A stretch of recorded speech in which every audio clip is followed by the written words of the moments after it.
Hi, I'm Alan Hedblum. Welcome to our show, a place to feel like you belong.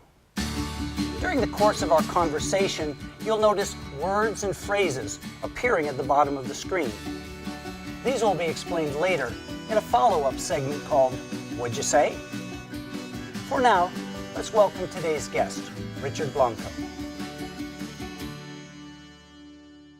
Because if I said poetry, I'd have to spend 20 minutes explaining that there are actually really live poets writing in today's day and age, and that poetry isn't something 200 years old in some English textbook in high school. This man's face became a part of the American cultural landscape 13 months ago when he read his poem, One Today, at the second inauguration of President Barack Obama. So I want to continue that spirit. So I just hit the road as much as I can, and the stranger the venue, the better. Richard Blanco represents the finest aspirations of American immigrants. This moment of like, well, it was kind of like just like this poem. I just sort of that realization: this is where I'm going to die. This is my country. This is my story as much as anybody else's.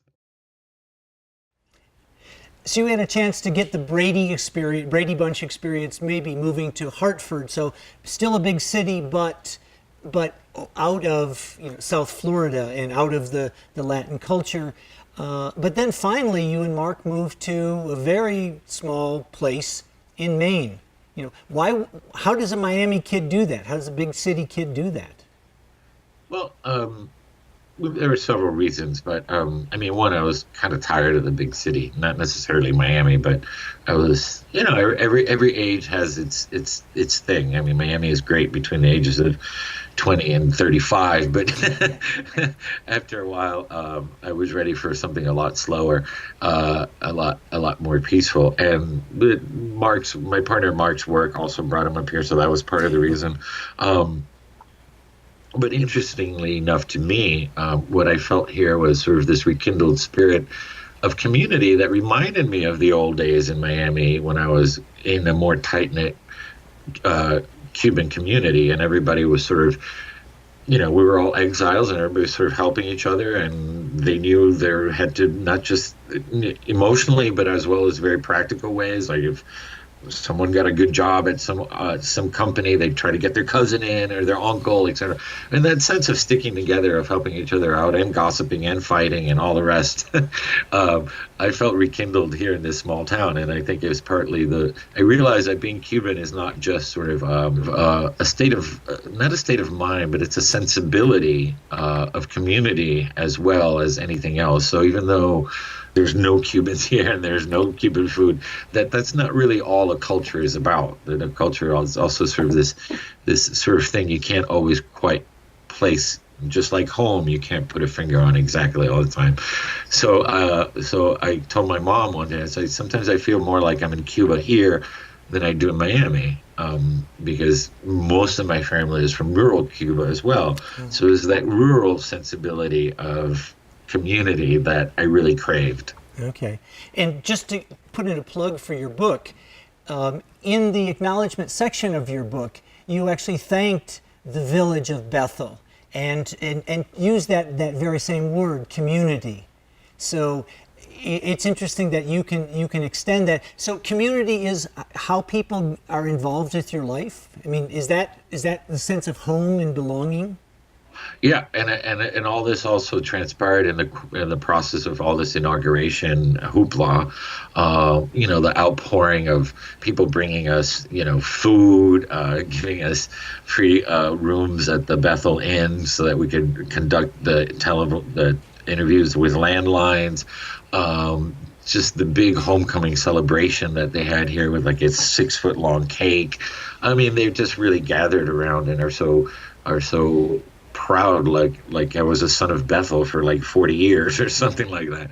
So that was important. And what I really what I found most interesting, I think, is that One Today, as I've read it and understood it even more, because that's something really interesting about arts, is that there's so much of your subconscious filters in, and you start really understanding what the poem you wrote yourself was really all about. You're thinking, I didn't know it was that good. I really did a nice job here. I didn't even know it.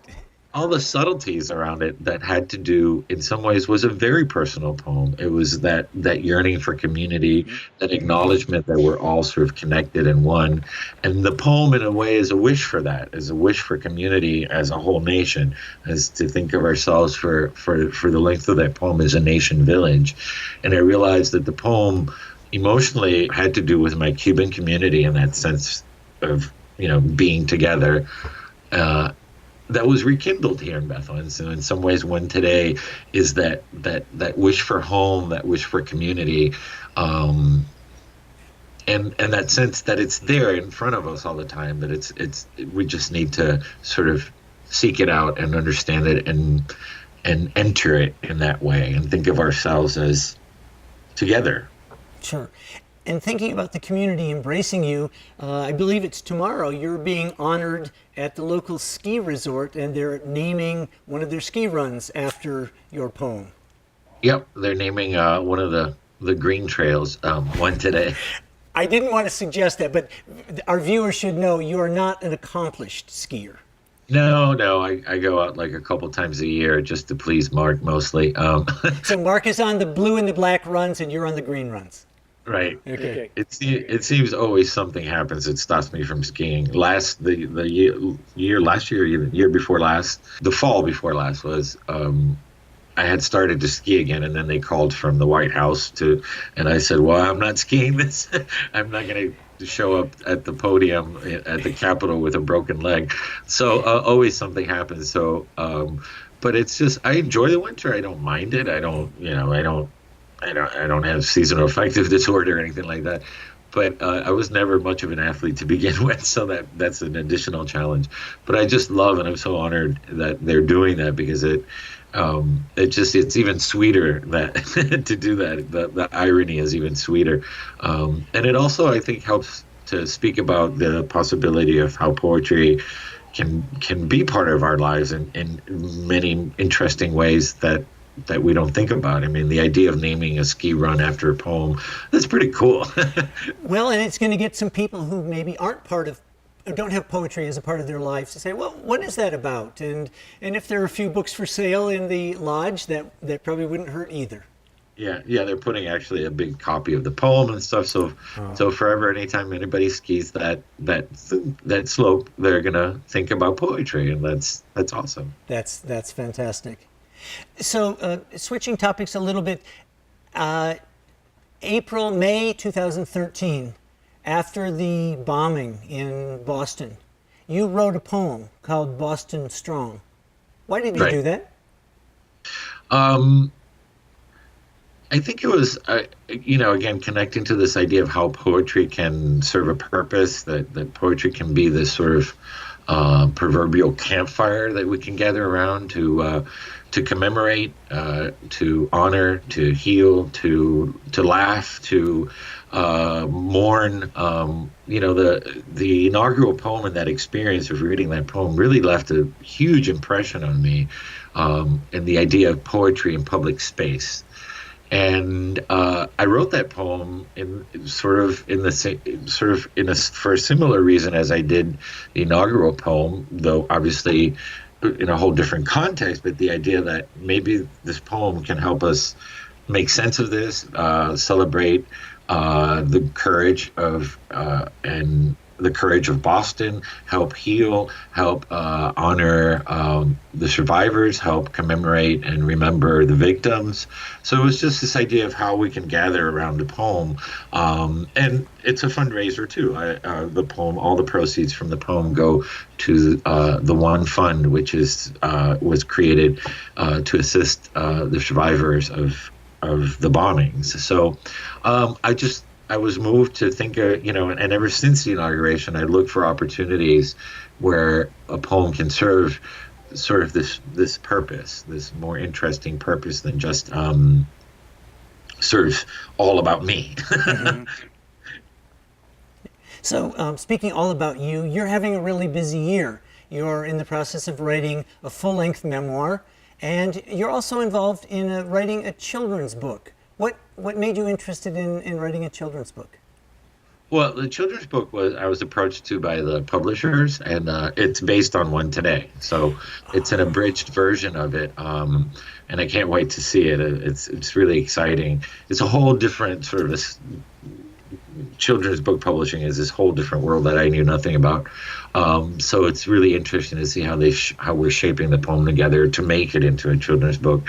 So it's not just the poem verbatim or exactly as it was written, but sort of an echo of that poem. Well, more than an echo, but so that's interesting. And the full-length memoir was I had written it before all of this, but finally this sort of gave me the opportunity to publish it. I haven't even put it out there, so to speak.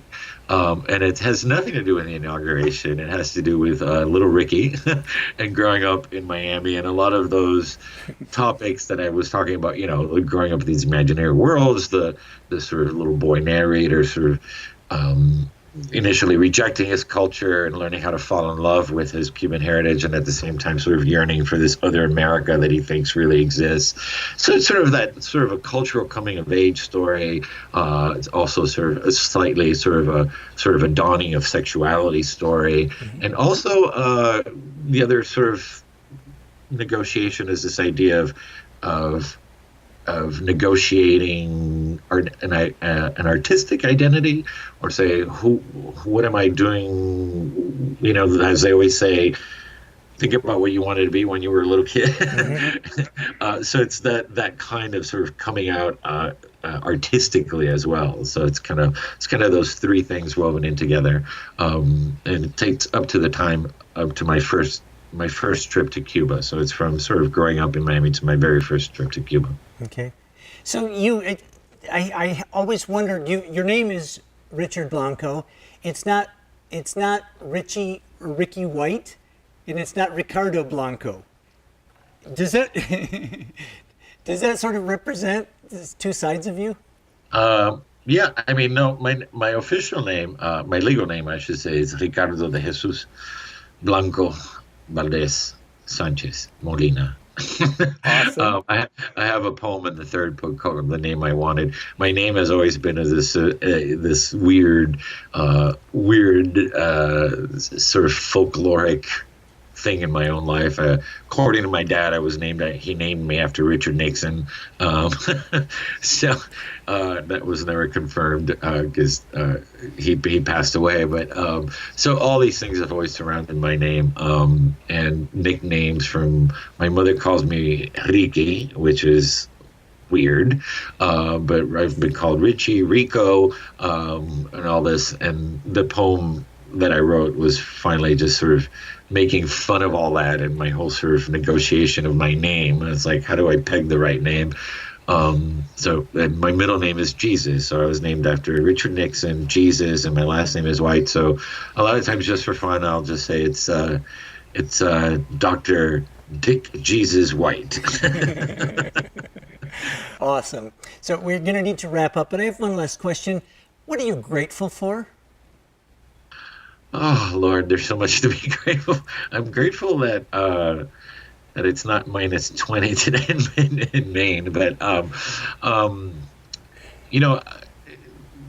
mean, what's most on my mind is, of course, all the great opportunities that the becoming inaugural poet has opened up for me in my career and for poetry. It's something I'm still sort of pinching myself over. The idea that in some ways that honor was in some ways the best honor I could have ever picked for myself, in the sense of I've always wanted poetry to connect with people. I've always wanted people like my mom, the people in my poems, to read my poems. And I think that's happening. And I'm grateful that I've been able to do something that I've been able now to do something I've loved for so long, to really take it out there and connect with people. And that's a wonderful feeling, to just, have that circularity of when the poem connects to another human being and they tell you their stories and they tell you, their memories. So I'm really grateful for this whole past year and all of the incredible journey that has been. I think, I think that's pretty significant. That's amazing. And in fact, I mean, you were given this gift, but in fact, you are paying it forward because you're saying poetry is this important, poetry is this powerful, and I'm going to share this. Use my platform to share it at barbershops and at ski resorts and everywhere in between. So that's really awesome. Well, I want to thank you so much for joining us on the show today. It's been a real joy talking with you. Same here, Alan. Yeah, you bet. So to our viewers back home, stay tuned because in just a moment we're going to come back with our segment called What'd You Say?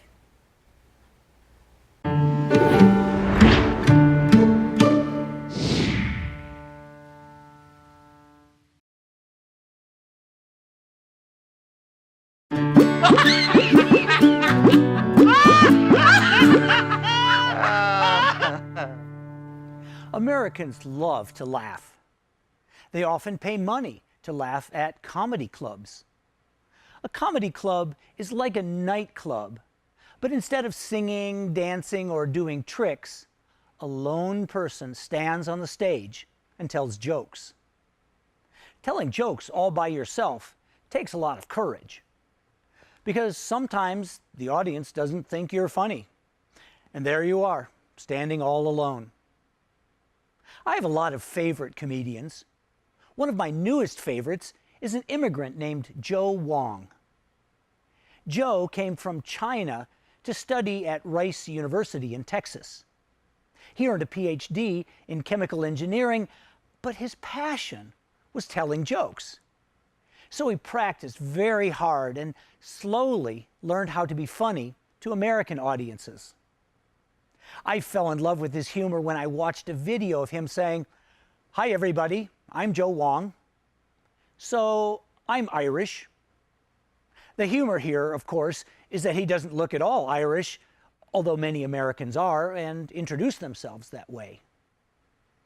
On the What's So Funny webpage for today's episode, I've included some links to Joe's website and some videos of his joke telling.